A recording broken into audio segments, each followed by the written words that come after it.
1954, the IRS ruled, or Congress passed a law and the IRS wrote the regulations saying that this health insurance provided by an employer, that was not to be included in your income when it came to taxes, both income taxes and payroll taxes. That's the tax exclusion. If we taxed health insurance like we tax wages in America, we would raise $250 billion per year more. If you limit the tax exclusion, there's a lot of money, $250 billion there. That is twice what it would cost to cover every uninsured American with health insurance today. Twice.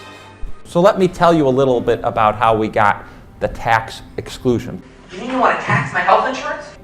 One day in July, the president came in, and I turned to the president and I said, you know, one of the important things about the bill is you want to have cost control. And the best, most effective method is the tax exclusion.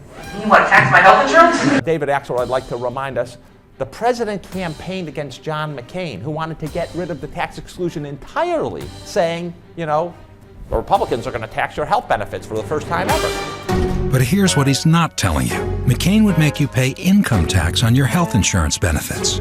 Taxing health benefits for the first time ever. He is going to tax your employer-based health care benefits for the first time ever. So what one hand giveth, the other hand taketh away. We can't afford John McCain. I'm Barack Obama, and I approve this message. And this was an anathema. The president was going to go back on his word. Whatever else you think of President Obama, one of the things I can tell you that is true about him is his word is very, very sacrosanct to him. If you like your private health insurance plan, you can keep said this once or twice, but it bears like your health care plan. If you're happy with what you got, you will keep your plan. Like You your like your plan. doctor. $2,500. You will lower premiums for the typical family. Lower your premiums by $2,500 $2,500 Lower your premium, and we will lower premiums.